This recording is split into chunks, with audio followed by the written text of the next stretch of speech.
Hey guys, welcome back here to Intuitive Angling, and appreciate you guys swinging by the channel and checking out today's episode. And guys, today I want to have a lengthy discussion. I want to talk about how, in my opinion, that we are failing the younger generation of bass anglers in this country. And I'm going to go into this in detail. I've been wanting to do this video for a long time, but I've been getting a few comments over the past couple days that really has pushed me to the forefront of wanting to do the video. So we're going to talk about that in today's video, and I'm just going to offer some solutions that may help everybody out down the road here. So we'll get into that. Also, guys, thank you very much for everybody that's taken time to hit that subscribe button here at Intuitive Angling. Man, really appreciate the support. Thank you very much if you've stepped it up and become a channel member of Intuitive Angling or a Patreon member. And a big thank you, guys, from me and my family, for everybody that's been going into all the links in my every video description. I put the same links in there, all the ways that you can support Intuitive Angling. So big thank you, guys, for everybody that's been helping out like that. We really appreciate that. Okay, guys, I want to talk about this, and I don't want to offend anybody when I talk about this, because I mean nothing but the best for the young kids coming up in here, because I know what it's like to be young and to love to bass fish. I've been there. I've done that. You know, I've been through the entire process of sitting in grade school back in 1973 with my Bassmaster magazine, you know, hidden my schoolwork papers, reading Bassmaster magazine while I was in grade school, and, you know, just getting to the point where, you know, from the time I was 10 or 11 years old to the time that I am now, wanting to be a professional angler. So I know what it's like to have that passion and desire to be a young angler, a young kid, teenager, growing up, loving fishing and wanting to be part of the sport. And I think now, in light of a lot of stuff we're going to talk about, we are failing our younger generation of kids right now. I want to get into that, you know, in detail.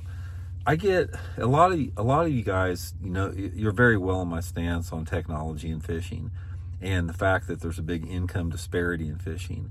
And I try to point this out for, you know, obvious reasons that I go into.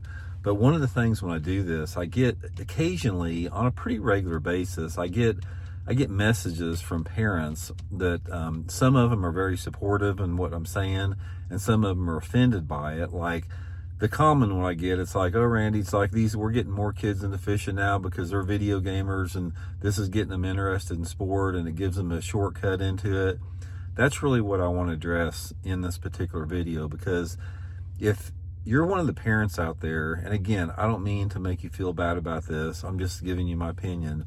If you're one of the parents out there that are trying to get a shortcut for your kids to get success in the fishing, or try to feel like you got to lure them into the sport by using artificial technology, or maybe, you know, just paving the road for them super easy, I don't think it's a good, I don't think the intentions may be there, that you may have good intentions, but I don't think it's servicing the kids in the long term by doing this. And I want to explain that.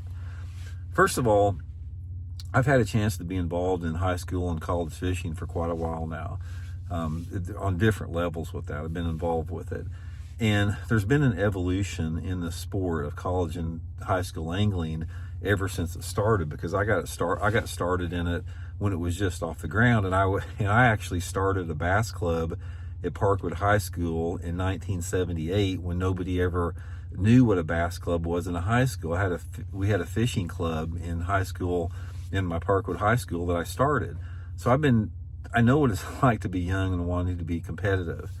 So one of the things that we have created here is, ever since I've been involved with this, there has been this evolution about this disparity that exists amongst high school and college competitors based upon money. Some of the tournaments that I went to, some of the high school tournaments that I went to here in Springfield, Missouri, we would go to a high school tournament, and there would be some kids out there, they show up in a pontoon boat with their parents. And other people out there, they've got a $100,000 bass boat with 5 electronic units on it. And then somebody else has got like a little John boat, you know, with a little, you know, 2D sonar and a 20-horse motor on it. And it creates this unlevel playing field right off the bat, you know, in the high school and college levels. There's always been this income disparity gap in there. And the tournament organizers and the high school people, the guys that, or over the high school fishing programs, I have never seen any type of an effort to try to equalize this in terms of just equipment limitations. There should be that. There should be an equal playing field for all these kids to compete in, and if not, it's just, you can't really consider it legitimate. It's like any other high school sport out there. Everybody has equal equipment. There's no disparity, or there's no limitations or advantages or disadvantages that other kids have over the others, except with high school and college fishing. So that's the number one thing. But the main thing I want to talk about is there is this big movement or attitude or push in high school and college fishing that these high school and college anglers have got to use forward-facing sonar and advanced technologies to catch fish, because it makes the sport more fun for them, and it makes the sport more attractive, and it makes them easier for them. That's not what it's about, guys. You're not trying to make it easier or lure somebody into a sport by means that are not, authentic to the sport itself. Bass fishing has a history and a tradition to it that is being completely dismantled by electronic technology over the last few years. And it has not been any more evident than in high school and college fishing programs. Because what you've had this movement of high school and college anglers that have become completely dependent upon forward-facing sonar for the success, and they have used that to rise to different levels in the sport. You've seen a big influx of high school and college anglers that make it to the Bassmaster Opens and qualify through the Elite Series, primarily on their knowledge of forward-facing sonar. That's how they got there. This is a tremendous disservice to the young anglers, in my opinion. Because one of the things that you have to learn in bass fishing is it's not about if you win or lose, it's how you play the game. And one of the aspects of playing the game right in the sport of fishing is you have to honor the tradition of the sport, and you have to have a respect for the sport, and you have to put in your dirt time on the water in order to elevate yourself to a higher level of success. And that dirt time on the water comes with understanding bass movement, bass behavior, seasonal patterns, being able to break down, casting angles and boat positioning and lure selection, lure profiles, lure color, all the, hundreds and hundreds of controlled and uncontrolled variables that come into fishing. But what we have done now is so many of these parents that are well-meaning, I don't mean they're not well-meaning, but they have basically turned their kids into live scope addicts, is what they do, where they're completely dependent upon that technology for the success. And in the big picture and in the long run, even though that this is well intended on the part of the parents, in the long run, it's a disservice to those kids, because they're not going through the process that will allow them to really, appreciate and immerse themselves fully into the sport. And it's sort of the same with equipment, guys. One of the things I'll tell you right off, from my own experience and other people's, is I'll just use my own experience with this. When I got my first boat when I was 16 years old, I spent an entire summer mowing grass, washing cars, washing dishes, and I bought a 16-foot flat bottom for $200 at a rummage sale. I bought a trolling motor, a Motor Guide trolling motor, 12 volt I put on it. I bought a one Lowrance flasher, like the old school flasher, the cheapest one they had. And I found a 1967 9-horse motor to put on the back of that boat. So in all told, I had probably $500 or $600 in this boat that I bought, and I put together, and I put carpet in it myself, and I paid for it myself. And guys, the satisfaction of me paying for my own boat and me taking care of that boat, and the fact that was my boat that I paid for, it far outweighed. I am so happy that my dad made me do that. He said, Randy, he goes, if you want a boat, you're going to have to get out and work for it. And I am so grateful for my dad for saying that, because by doing that, it created, and I learned a work ethic, and I learned an appreciation to take care of my stuff.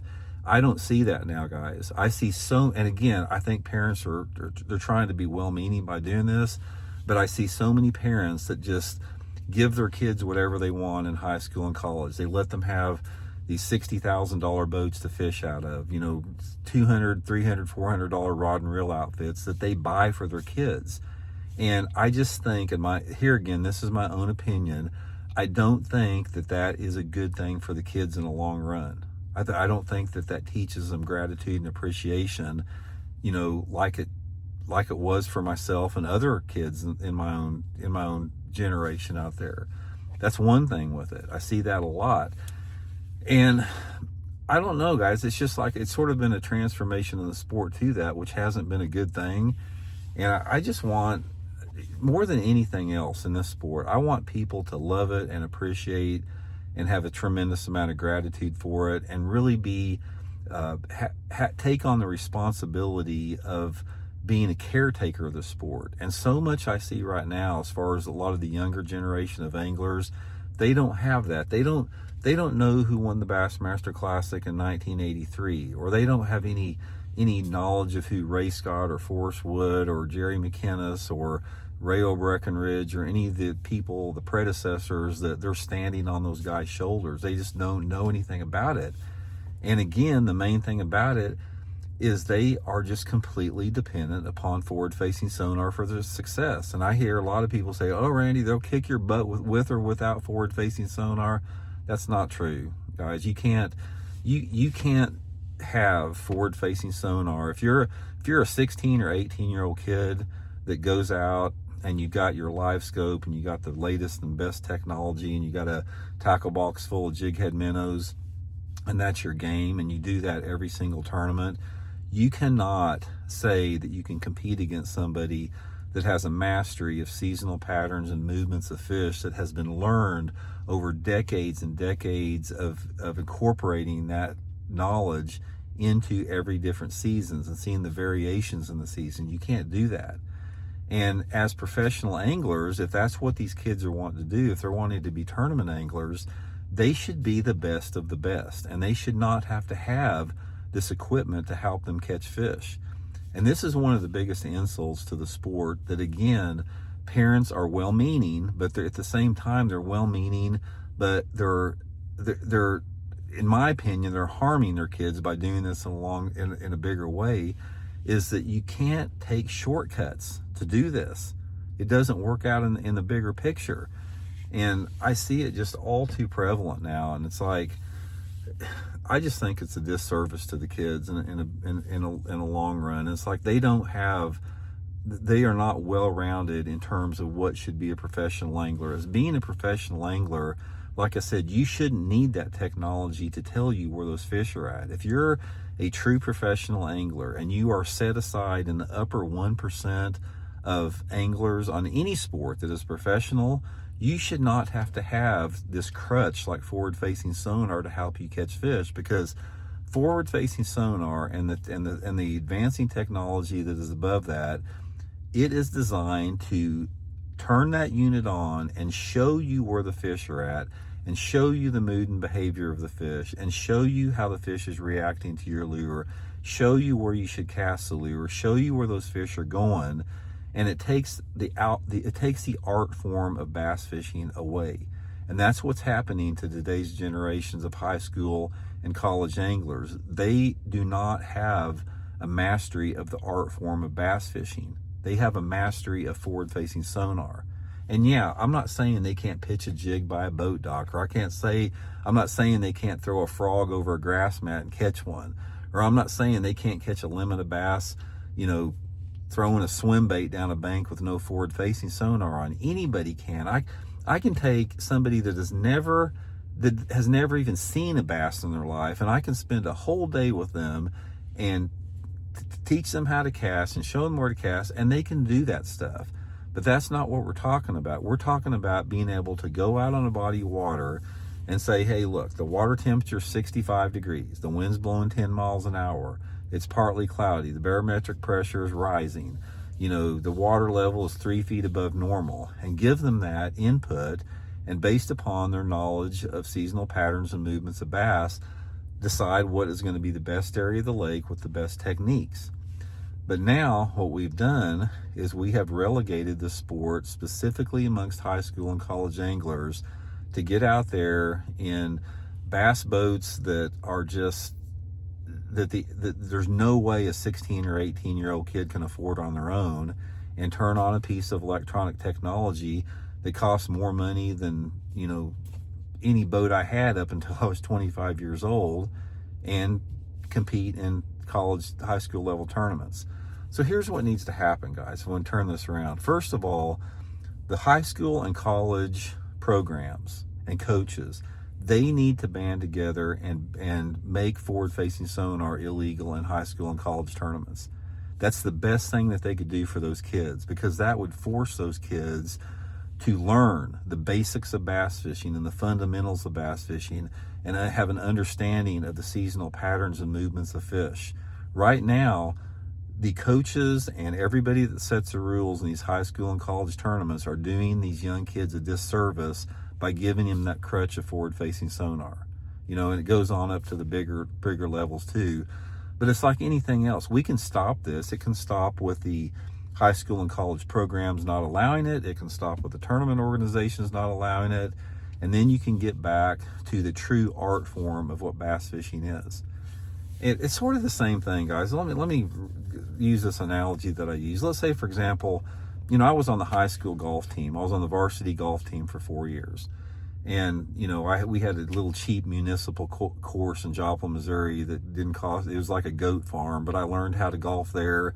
And I got a pair of golf clubs for like $90 at Walmart. I had like a cheap set of golf clubs, and I learned how to golf.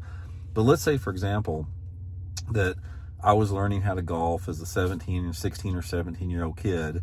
And then there was this piece of golfing, like a putter technology that came out. And this putter technology would allow me to line up my putt. And this technology could read the break of the green. It could read how the grass was grown. And it could tell me exactly the level of acceleration and the position my putter needed to be in. And it would allow me to sink, 95% of the putts from any distance on the green.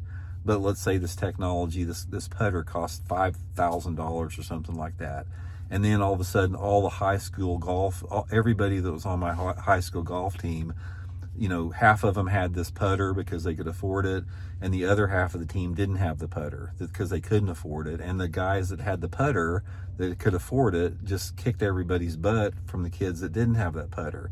It's the same thing in forward-facing sonar, and it's the same thing as far as learning the basics of golf without that putter, because if you didn't have that putter, you would have to understand how the ball rolled with different type of moisture on the greens, or how the grass was growing, or the type of grass, or the wind, or how hard or how soft the greens were, and the break in it. You'd have to learn that from time after time after time, and just countless hours of putting in different conditions to learn that. But if you got this putter, you don't have to learn any of that. It just tells you what to do.